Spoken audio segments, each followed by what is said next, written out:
Halo semuanya, selamat datang di sesi bedah materi kita kali ini. Hari ini kita bakal bahas sesuatu yang jujur aja epic banget. Kita ngomongin sebuah pencapaian yang bakal terus diomongin bertahun-tahun ke depan, kemenangan bersejarah Jakarta Bayangkara Presisi di ajang AVC Men's Club Championship 2026. Buat kalian yang suka banget sama cerita tentang perjuangan luar biasa, taktik brilian di lapangan, dan semangat pantang menyerah, nah kalian ada di tempat yang tepat banget. Coba kalian bayangin ini ya. Gemuruh penonton, ketegangan yang kerasa banget di udara, dan pastinya keringat perjuangan di lapangan. Sebuah sejarah baru aja beneran tercipta di Pontianak, dan ini sukses menempatkan Indonesia di puncak kejayaan voli Asia. Tapi pertanyaan besarnya tuh gimana ceritanya?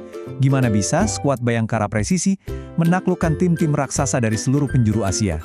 Di paparan ini, kita bakal bongkar habis-habisan taktik mereka, mentalitasnya, sampai momen-momen krusial yang akhirnya membawa mereka jadi juara. Oke, biar lebih gampang ngikutin ceritanya, kita lihat dulu peta perjalanan mereka. Turnamen ini tuh melewati 4 fase krusial, mulai dari fase grup, terus masuk ke perempat final yang menegangkan, lanjut ke semifinal, dan puncaknya tentu aja di grand final. Yuk, kita telusuri langkah demi langkah perjuangan mereka. Kita masuk ke bagian pertama nih. Awal mula perjalanan sang penantang di fase grup. Disinilah momentum berharga itu mulai dibangun.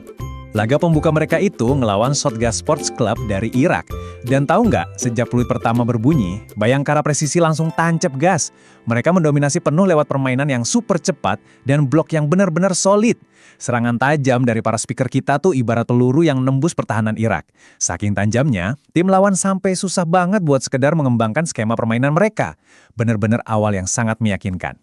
Terus di laga kedua, level tantangannya langsung naik drastis. Kali ini lawannya Al Rayyan Sports Club dari Qatar. Tim Qatar ini turun bawa pertahanan yang super disiplin, plus barisan pemain asing yang kualitasnya nggak main-main. Tapi, justru di momen kayak gini, karakter asli Bayangkara Presisi benar-benar diuji. Pas masuk ke poin-poin kritis di mana pertandingan lagi ketat-ketatnya, skuad kita tetap kalem. Ketenangan inilah yang jadi kunci mereka buat ngunci kemenangan, dan memastikan posisi aman di klasemen grup. Nah, sekarang kita masuk ke bagian kedua, yaitu ujian sistem gugur. Di fase ini tekanannya udah beda banget, karena satu kesalahan kecil aja bisa berarti pulang. Di babak perempat final, kita disuguhin laga yang benar-benar mempertaruhkan segalanya. Bayangkara Presisi harus berhadapan sama wakil Jepang, Suntory Sunbirds. Buat yang ikutin voli, pasti tahu persis kalau klub raksasa ini tuh ditakuti banget di Asia, karena mainnya secepat kilat dan pertahanannya ibarat tembok tebal. Ini benar-benar pertarungan hidup mati. Kecepatan pertahanan dari Jepang diadu langsung sama kekuatan eksplosif dari wakil kebanggaan Indonesia. Yang menarik dari pertandingan ini tuh, Bayangkara Presisi emang sempat tertekan habis-habisan di set awal. Tapi respon mereka heroik banget. Mereka perlahan mulai melepaskan servis-servis keras yang sukses menghancurkan penerimaan bola pertama Jepang. Habis itu, langsung disusul sama eksekusi smash-smash tajam yang mematikan. Reaksi taktis dan fisik yang brilian ini sukses memutarbalikkan keadaan secara dramatis. Dan akhirnya, tiket emas ke semifinal berhasil mereka amankan. Lanjut ke semifinal. Lawan mereka nggak kalah berat. Raksasa Asia Tenggara lainnya, Nakhon Ratchasima dari Thailand. Pertandingan ini tuh definisi asli dari laga yang menguras fisik dan emosi.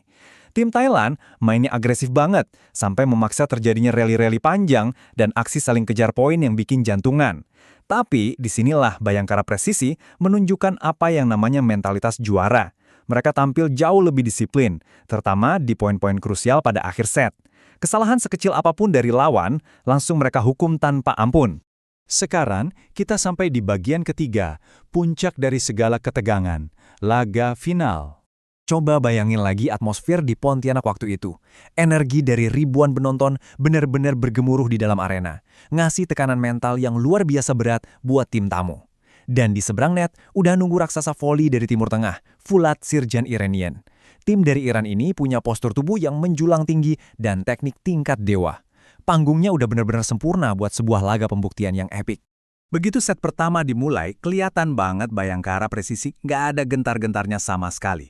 Mereka main penuh percaya diri. Kombinasi blok rapat yang mereka bangun benar-benar sukses menetralisir keunggulan postur tinggi para pemain Iran. Ditambah lagi dengan servis yang luar biasa akurat dan serangan spike yang sangat efektif. Hasilnya, raksasa Iran itu dibikin kehilangan arah dan susah banget mengembangkan permainan. Eksekusi taktis dari tim kita benar-benar nyaris sempurna sejak awal pertandingan. Oh iya, ada satu hal penting yang nggak boleh kita lupain, pemain ketujuh di lapangan. Yap, ribuan supporter Indonesia. Dukungan mereka di Pontianak waktu itu tuh bukan sekedar suara bising biasa. Itu benar-benar jadi bahan bakar murni buat tim. Adrenalin ekstra yang dipompa lewat nyanyian dan teriakan penonton memberikan energi tak terbatas buat para pemain. Momen magis itu bikin mereka bisa melompat lebih tinggi, memukul lebih keras, dan akhirnya memastikan gelar juara Asia tetap dipegang sama Indonesia. Masuk ke bagian keempat nih, kita bakal membedah lebih dalam soal anatomi dari sang juara. Apa sih sebenarnya kunci rahasia kesuksesan mereka? Jadi gini, kesuksesan bersejarah ini tuh sebenarnya ditopang sama 4 pilar utama yang porsinya sama besarnya. Kerja sama tim, kekuatan mental, pertahanan yang solid, dan pastinya dukungan supporter. Keempat elemen ini tuh wajib banget ada. Soalnya tanpa kekompakan yang konsisten atau mental baja pas lagi tertinggal poin, strategi sekeren apapun pasti bakal hancur lebur kalau udah main di level tertinggi se-Asia kayak gini. Tapi kalau harus milih satu sorotan utama, itu jelas ada di fondasi pertahanan mereka. Blok tim ini tuh kokoh banget kayak tembok. Terus penerimaan bola pertama atau receive mereka juga luar biasa konsisten di sepanjang turnamen. Nah, pertahanan solid inilah yang bikin mereka bisa tetap tenang walau lagi digempur abis-abisan sama klub-klub paling agresif di Asia. Dari pertahanan yang rapat itu, mereka bisa menciptakan peluang buat melancarkan serangan balik yang mematikan. Cerdik banget kan? Akhirnya kita sampai di bagian kelima, babak baru untuk bola voli Indonesia. Dan kenapa pencapaian ini penting banget buat masa depan. Poin krusial yang harus kita ambil dari semua ini adalah keberhasilan Jakarta Bayangkara Presisi menjuarai AFC Men's Club Championship 2026 ini bukan sekedar piala biasa, tapi sebuah tonggak sejarah yang masif. Ini bukti nyata, bukti yang tak terbantahkan kalau klub-klub Indonesia tuh bukan cuma penggembira di turnamen elit. Kita udah ngebuktiin kalau kita mampu bersaing sejajar sama kekuatan-kekuatan raksasa Asia. Dan kemenangan ini secara resmi udah mendobrak pintu buat voli Indonesia menuju panggung kompetisi di tingkat dunia. Jadi, pertanyaan yang tersisa buat kita sekarang adalah, siapkah klub bola voli Indonesia menaklukkan panggung dunia selanjutnya? Kalau ngelihat semangat juang, mentalitas baja, dan kualitas permainan kelas dunia yang baru aja ditunjukin sama Bayangkara Presisi, masa depan voli Indonesia kelihatan sangat-sangat menjanjikan. Kita tunggu aja gebrakan mereka selanjutnya, terus dukung olahraga kita, dan sampai jumpa di sesi bedah materi menarik berikutnya.